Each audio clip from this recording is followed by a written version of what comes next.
नमस्कार.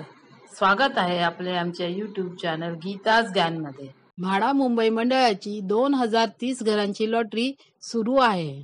घराचे स्वप्न पाहणाऱ्यांना उत्सुकता वाढली आहे आणि म्हाडा घरांची सोडत सप्टेंबर अखेरीस होण्याची शक्यता आहे, अशी ही बातमी विविध वृत्तपत्रांमध्ये प्रसारित झाली आहे.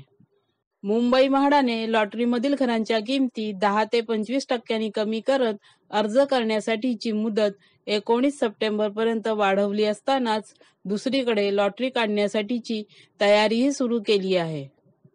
त्यानुसार म्हाडाच्या घरांची लॉटरी सप्टेंबरच्या शेवटच्या आठवड्यात किंवा ऑक्टोबरच्या पहिल्या आठवड्यात काढली जाईल.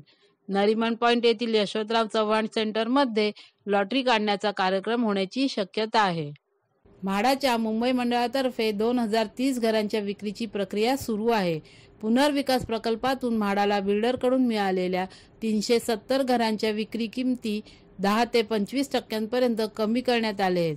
सुधारित किमती मुंबई मंडळाद्वारे लवकरच म्हाडाच्या वेबसाईटवरून जाहीर करण्यात येणार आहेत.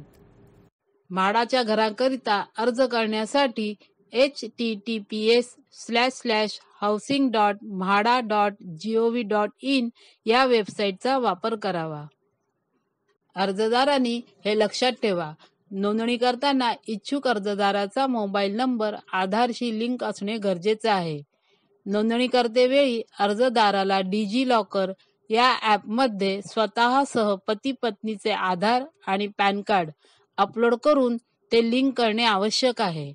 अर्जदाराने 1 जानेवारी 2018 रोजी नंतर जारी केलेले आणि बारकोड असलेले डोमिसाईल अपलोड करणे आवश्यक आहे. इन्कम प्रूफ करता आपण ITRची कॉपी सुद्धा जोडू शकता.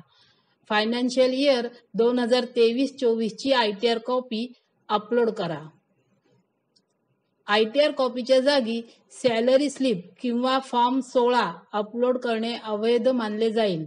विवाहित असल्यास जोडीदारासाठी फायनान्शियल इयर 2023-24 ची ITR कॉपी देखील अपलोड करावी लागणार आहे.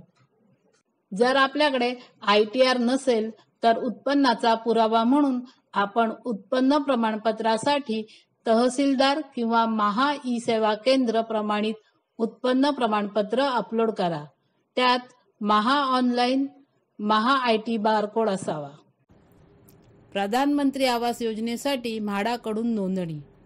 प्रधानमंत्री आवास योजना शहरी अंतर्गत उपलब्ध घरांसाठी अर्ज करण्याकरिता योजनेच्या पोर्टलवर नोंदणी करणे गरजेचे आहे. नोंदणी नसल्यास विजेत्या अर्जदारास सोडतीनंतर नोंदणी म्हाडा करून देणार आहे. त्याकरता 550 रुपये भरावे लागतील. या योजनेचा लाभ घेण्यासाठी अर्जदाराचे वार्षिक कौटुंबिक उत्पन्न 6 लाख रुपयांहून कमी असावे. पती पत्नी यांच्या नावे देशात कुठेही पक्के घर नसावे. आपल्याला आम्ही दिलेली ही माहिती जर आवडली असेल तर आमच्या चॅनलला लाईक करा, सबस्क्राईब करा, शेअर करा आणि आता आपण आमच्या चॅनलला जॉईनही करू शकता. धन्यवाद.